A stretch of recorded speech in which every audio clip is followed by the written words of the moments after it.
we all come from somewhere. Our families have come from such places as Europe, the Far East, and South America. While we have some knowledge of our past, how well do we know it? It's human nature wanting to know where we come from and who we come from. Family history research is a passing phase for some, but for others, it's a recreational pursuit filled with excitement and a passionate intensity that goes beyond idle curiosity or short-term interest. Tracing your background to understand your cultural heritage, traditions, and customs provides the prism of knowing where your ancestors came from and their journeys. My guest today jumped into becoming an amateur genealogist resulting from news received one day from their home country, Poland. This individual has worked tirelessly investigating old photos, letters, searching the internet, and more to build their family's history. I'm Rick Barron, your host, and welcome to my podcast, That's Life, I Swear. Please join me today as I welcome my guest, Judy Barron, for this conversation. Judy, welcome to the show. Thank you for having me. So I want to provide full transparency here to the audience. As I did my introduction, you may have noticed that my guest has the same last name as I do. Well, you see, this guest is someone very special to me. Turns out that Judy is my wife. So Judy, you started going into genealogy back in October of 2021, I believe. Could you start the conversation by sharing with the audience today how that journey began? What was the impetus to get all this started? Well, first, thank you for the kind introduction. I unfortunately, sadly, received news from relatives that my aunt had died in Poland, and she was the last remaining sibling of my father. And so I'd reached out to my cousin, which is her son, to pass my condolences on. And we had a good, email conversation going back and forth. And during that time, it had requested if I could work on the family tree for North America, as he had actually built out a lot of the family tree for our family members in Poland. And I was lucky enough that my sister-in-law also has spent a lot of time building out the family tree earlier on. And so my journey, I fortunately started with a lot of background that was available, but it wasn't current. And so I knew I needed to reach out to my father's brother who had passed away and to find out what my cousins were doing, and so I could get in touch with them. And lucky enough, the internet is great, so I spent time Googling to find out where my cousins were, and I came across addresses, and I unfortunately also discovered that their mother had actually passed away a couple of years earlier. So I decided to send deepest sympathy cards to them and introduce myself and give my contact information and let them know that I was going to be going on this genealogy or family tree journey. And that kind of started it off for me. Well, so when you contacted your cousins in Canada, I guess that must have been a huge surprise for them. Yeah, I mean, we hadn't connected for over 55 years. Oh my gosh. One of my cousins now lives in New York and the other one is in Toronto. So yes, I think they were pleasantly surprised as I was too, that we could all get together and get connected. Wow, that's great. So being that this was like the first time you dove into genealogy, where did you begin? I mean, I've heard from people who have started this that it could be very overwhelming and being organized and, keeping track of what you're finding. So what was your process? Where did you begin?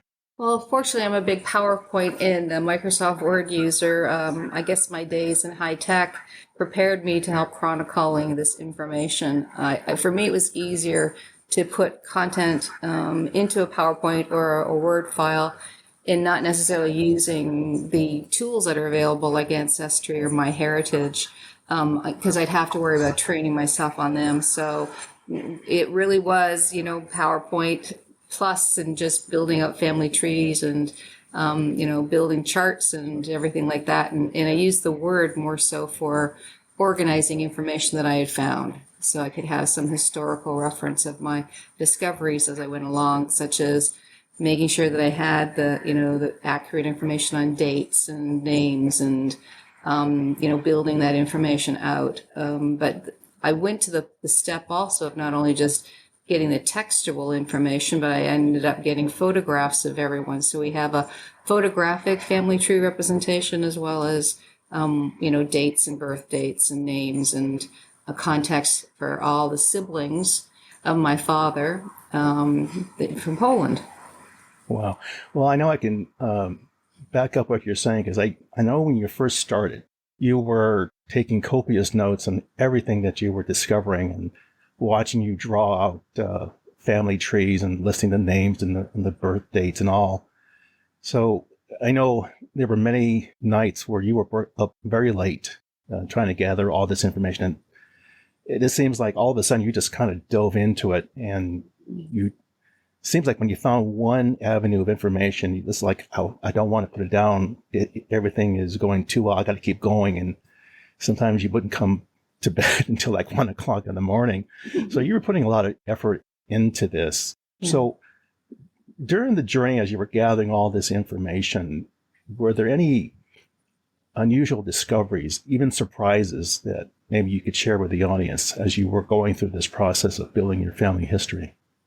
Yeah, I mean, the interesting thing was you were right. You find one thing and then you have to continue to keep diving in and researching on the content. But there was two things that were of interest to me.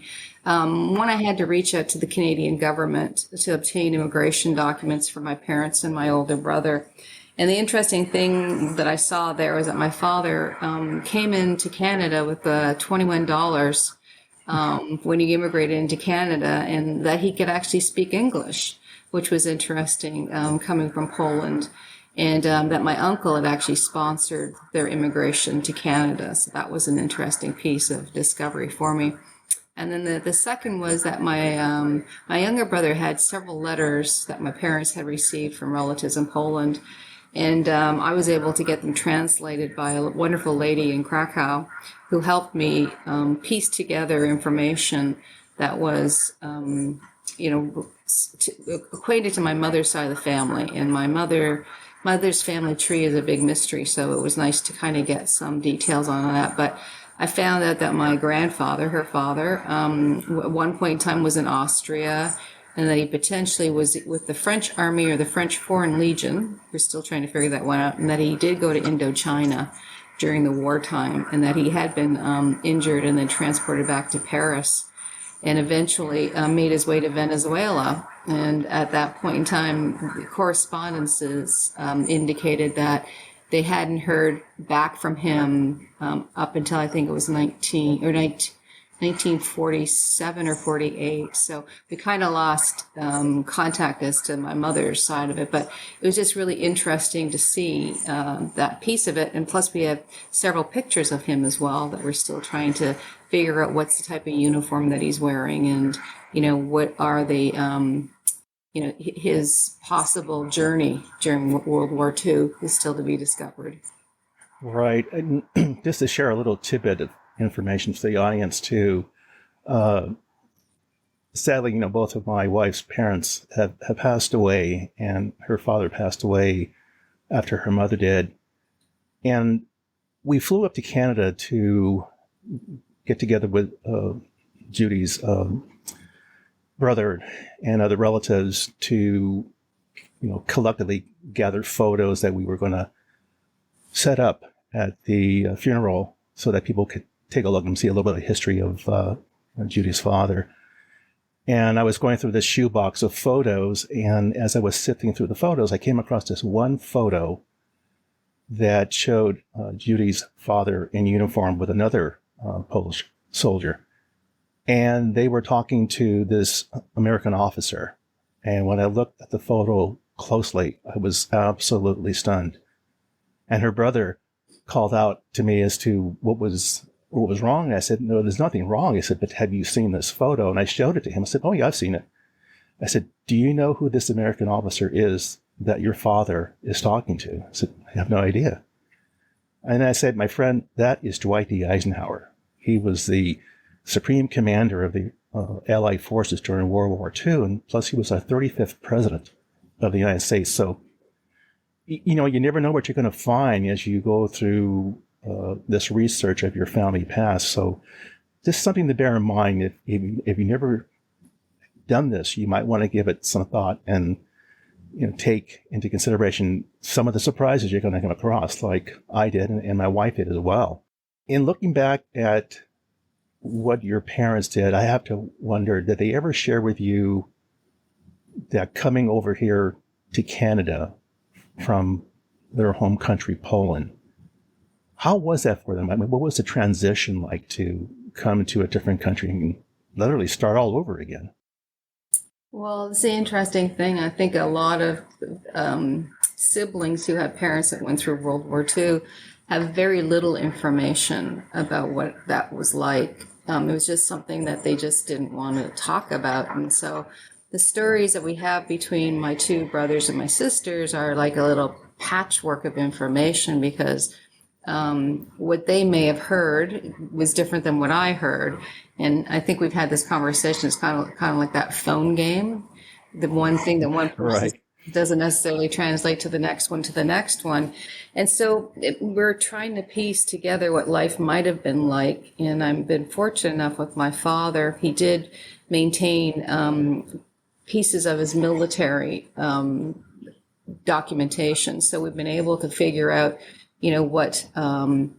what platoon was he in? Where did he serve potentially? When did he first, join? And when did he exit? And, what was he being paid by the British Army because he was part of the Allied forces? And so you get to piece together that from what you're finding either on the internet, or when you do go to a government resource and ask to have documentation provided to you, gives you a bit more information. But, unfortunately, we don't have those types of stories. We're trying to build that through the photographs that we have that show that my father was in Amsterdam, had been in Breda. There's pictures of them in Quakenberg in Germany. So you start to kind of figure out how did they get together? When did they get married? How did they get married? Right. And so, the story that we build may not be the true story, but it kind of gives us insight as to where they were at points in time. And luckily we have a few photographs that have dates and locations. Oh, absolutely. Now, I know you came across a photo that I think might be of interest to your audience. Mm-hmm. And that was a picture of your father where he was standing in front of this statue commemorating World War I. And he was standing with a few other people. But I don't want to say too much. I'll let you tell that story. Yeah, it is a photograph of my father in Brussels, along with another soldier and a couple of ladies. And we fortunately had the opportunity to travel just this September to Paris, and then we went on to Brussels to go to that same war memorial and to be able to stand in front of it and have photographs taken. And it was it was moving, because you think 70 plus years ago, my father was standing there. And so for my younger brother and I, it was quite a memorable moment that we could then show the photograph of, before and then after, that the family had connected somehow. Sure. That reenactment of the photo that we did while we were there a couple of weeks ago. I know when I was standing there, I felt chills coming through my body, because I thought, my gosh, when you think about your father having been there over 70 plus years ago, you have to wonder what was the landscape of Europe like at that time. I mean, here they were, the war was over, and the transition to, getting people back together again must have been quite enormous. And I can only imagine what he must have seen during the war and then even after the war. Right. So I'm sure that was very interesting. Now, I know that when you were going through the photos and letters, I took note of you one day where you were looking at the letters. You were then kind of writing off letters by themselves on another piece of paper, and I asked you what you were doing. You said, well, I'm kind of trying to create this alphabet. And I found that quite interesting. Could you tell that story to the audience and what that entailed? Right. So I do not speak Polish, or do I read Polish? And so it was really literally trying to use Google Translator, along with trying to find, an Polish alphabet online, which was done in cursive, so you could actually see how it was written. And I would be, holding my phone over this letter and trying to translate, or the back of a photograph, and literally, taking snapshots. And then finally it got to the point that, realizing when I did get a couple of letters from my younger brother, I said, this isn't going to work. So I was fortunate to find a resource online, and found this wonderful lady in Krakow who I was able to send all the stuff through, and she was able to translate it far much better than I could, and far faster than I could as well too. So, but that's the types of trials and tribulations you go through. You try to figure out, how do you solve for it yourself before you then end up going to experts. And I have some great friends who have, just recently have traveled to Norway and Denmark, and they chose to find a private genealogist to help them go through their journey, to figure out, where their ancestors came from, and to visit the area that they lived in, and things like that. So I think it's that word of advice is, it's fun doing it yourself, but it comes a point that you have to have the experts help you as well too. Well, not only the experts, but it's more than a one-person show. It's participation, and I guess along those lines, as you were discovering all this information about your family's past, I know you were sharing it with your relatives in Canada and your cousins in New York. What was their reaction to what you were discovering over that time period? I think, it was a form of excitement to be, not having been in touch with my cousins, my father's brother, sons. It was nice to reconnect. So they were getting interested in the genealogy as well too. We were trying to deliver, so I was on a little bit of a time crunch, because I was helping my cousin in New York. His wife was trying to pull together a book to celebrate my cousin's birthday that was soon to happen in the summer months. And so I was trying to expedite my gathering of information and getting it to her so she could use it for publication into a family book. So that was one thing that was, driving me to be quick on what I was doing. That's right. So with gathering all this information, I'm sure there's that issue of privacy. Did you encounter any particular problems along those lines? I mean, what did you have to consider? Like, guys, do I put all this on Ancestry or some other piece of software that I can then share it with the world, per se? I mean, did you share any of those considerations with your relatives or your cousins in New York? Yeah, I did. So, understandably, Ancestry and MyHeritage and other websites can allow you just to publish your information to a private group, so it doesn't go beyond. Now, publishing it and letting my relatives have access to it then becomes their responsibility of managing it. But since I'm the one that's putting it in, I'm assuming I have control of that group's efforts. I did have, my cousins were concerned about the photographs, and some didn't want to necessarily. They were fine with the publication of having the photograph per se in the initial release, but, asked not to have it done broader. And it's understandable. People don't want to necessarily, have that content made available. And so I've been very balanced in my approach as to how much do I actually put in documentation that I share with the family. So right now, all of my family members, right from my siblings down to their children, all have the documentation. And I'm hoping that my efforts, I'll continue to keep it posted as long as I can, but hopefully there's another genealogist in the family that's going to continue the journey, with them with the years when we're not here. Well, that'll be great. I mean, at least you'll be giving them a head start to want to add to that. And I think, someone or maybe many of them will probably want to participate in continuing this, because it's such a rich history that you want to hold on to and not lose. Now, you mentioned you worked with a lady who helped you decipher some of the writings on these letters. When they came back to you with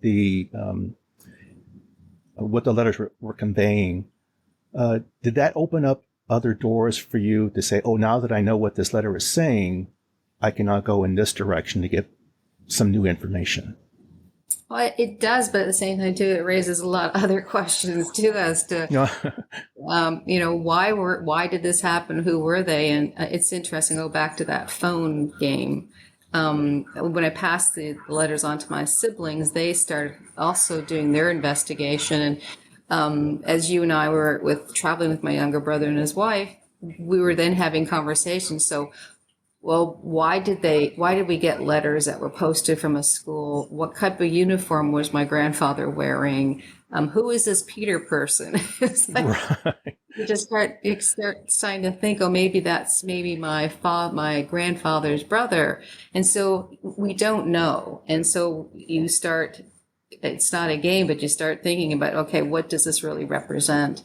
Sure. And how do you then decipher through it? And I think, as I said earlier, I'm very fortunate that my cousin in Poland and my sister-in-law, who's married to my younger brother, did a lot of work prior to the genealogy. So there was some foundation.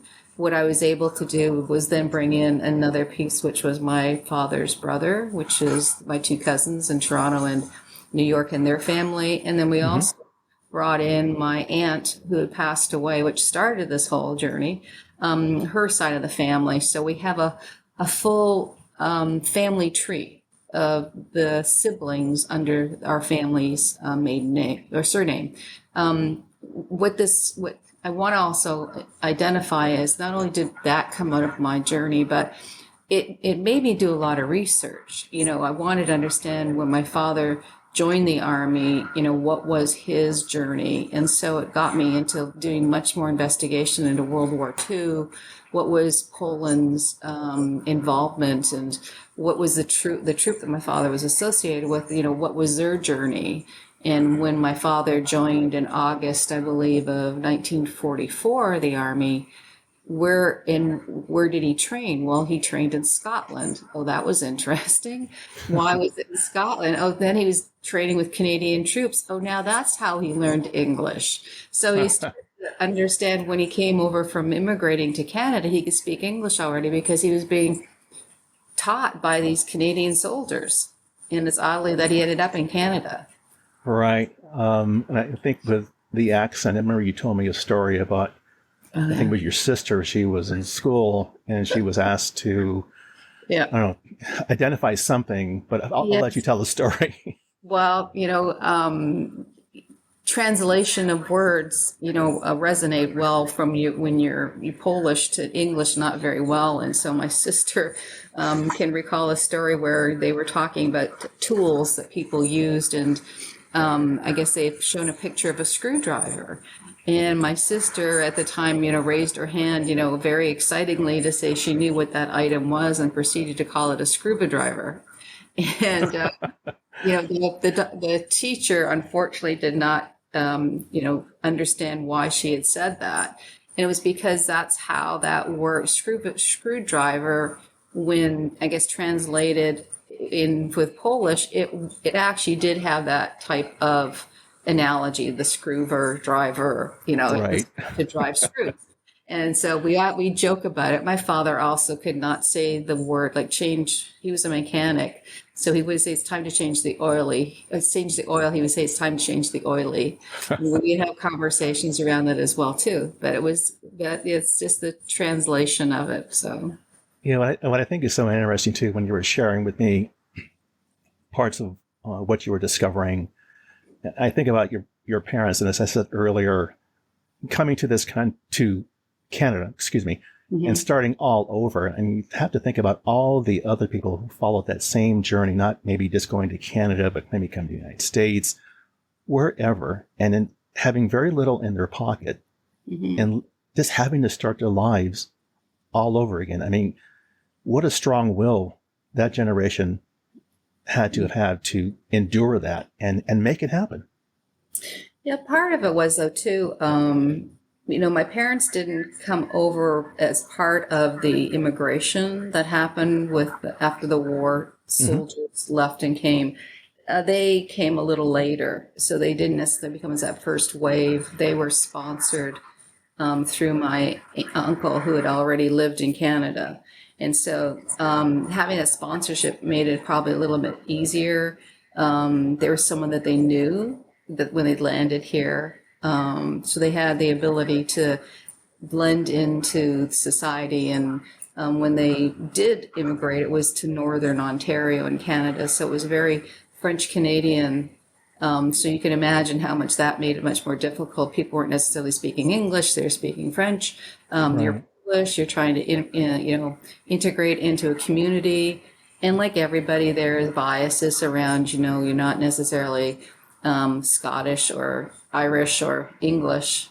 You're coming from Poland or other Eastern Bloc countries. So there is some, I wouldn't say discrimination. There's a matter of, racial, differences. Sure. And so those become the challenges as well, too. But realizing my father fought in the war. And so the opportunity to go back to Poland, because he wasn't part of the Polish army per se, but he was the alliance, made it that much more difficult. That you would possibly be looked upon as being traitor, not necessarily being in support of what was happening there. And my mother, I guess, just felt that it was better to try to go somewhere else and start a new life. And so I'm just trying to say that there wasn't a lot of options. They could have stayed in Europe. They could have stayed in Europe. My older brother was born in Utrecht, so they could have stayed in Holland. But they choose to take the journey to come to Canada. Well, that was very brave. I mean, again, sometimes you look at what your options are, and it's like, well, I guess we're going to go in this direction and let the chips fall where they may. And fortunately, it worked out for them. Now, going back to what you did as you were going through your research, I know you contacted someone to help you decipher the letters, excuse me. Mm-hmm. But did you interact with someone whose background was dealing and searching, family history, someone who was sort of an expert at this? Did you ever contact with someone like that or any? Yeah. I had the opportunity to. I believe in a lot of virtual training, and so I was able to find a virtual genealogy class that was online, and the gentleman was from Australia, and it was a very good virtual class because he was open to having a lot of Q&A questions. And so I said, maybe this is the opportunity to try and figure it out on my mom's side, give it to a genealogist and see what he can do. So I started with, posting a question in the online and, asking, saying where my mother was from in Poland. And I was looking to try and find birth certificates and how could I find that information. And no sooner did I get it posted, the response was, Judy, Judy, Judy. And I went, okay, what's going to happen here? And he was saying, a lot of times there isn't a lot of documentation because of, parishes or churches were destroyed. People weren't born in hospitals back then. There was, they were born at home with midwives or no midwives. Oh, good point. Yeah. But there was very good records if you were unfortunately put in labor camps or, involved somehow with the Germans documenting you for whatever reason, so you could find that information. So he was kind enough. For about 3 months, he took the opportunity to try and find information, and he got back to me eventually, said that he could not find anything. Maybe could be a challenge because he was in Australia. Sure. My parents being in Poland. The town that my mother was actually born in was Polish at the time. It's now in Ukraine. And so we have a war that's going on there that makes it more difficult. So I think he was challenged in many ways, but I was very grateful that he took the opportunity to try to do some investigation. But that's not stopping me, though. I still need to go figure out, how the family on that side existed and what does that lineage look like. Oh, absolutely. Well, we've covered a lot of ground here, but if you had to pick like maybe one or two items to share with the audience in terms of to walk away from this conversation, what would you share with them in terms of they wanting to jump into learning about their family history? What tips, suggestions, if you will? Yeah, be patient. You're going to want to boil the ocean, and you really have to start off with like a specific goal. What are you wanting to solve for? Because you can go in circles, and it can take you down many rat holes, and it'll be interesting to find the information, but you're not sure as to what that's going to bear fruit for it. You're going to be overwhelmed. Honestly, I mean, I am still with the stuff that I find and can't find. But, have fun with it, because this is really trying to figure out what your life is about, where you came from. And you and I are both avid watchers of Finding Your Roots and, Sure. All these types of genealogy shows to say, well, my God. And as I said, we've got some wonderful friends who are so involved with their genealogy that they've either travel back to the countries that their great grandparents have been from, or they're connecting with people that are distant cousins, because they just can. Another friend of mine, I had lunch with her, and she'd indicated her family had also done genealogy, but did 23andMe, which resulted in someone reaching out to them that was then a first cousin. And oddly enough, that first cousin lived in San Jose, where this person also lived in San Jose. Wow. And, 8 years later, they're still in touch with each other. They go and have lunch and dinners together, and they've been able to see their children growing up. And so it's been. And so those are the things the blessings that we get out of finding about family and relatives that we haven't seen. And as I said, my cousins in New York and in Toronto, I have a cousins call every 2 months, or at least every month, with them, my sister, and we talk about, with the things that, what do they remember and what we don't remember, and we go off on different investigation activities. So, well, that's great. I mean, to have all that unfold through all of this work that you put into this, well, this has been a very interesting conversation, and I hope the audience got some very good tips and suggestions if they want to dive into the world of their family history. And I want to thank you for being part of this interview. And I got to say, on a biased opinion, I'm very proud of my wife of what she has done, because I'm telling you, she has put in the effort to pull all this information together. And I can tell she has like these 2 huge white binders. And I mean, they are full of information, and it's all very chronologically laid out. So she's done her homework. So that said, well, there you go, my friends. That's life, I swear. For further information regarding the material covered in this episode, I invite you to visit my website, which you can find on either Apple Podcasts or Google Podcasts, for show notes, calling out key pieces of content mentioned, and the episode transcript. As always, I thank you for listening and your interest. Be sure to subscribe here or wherever you get your podcasts so you don't miss an episode. See you soon.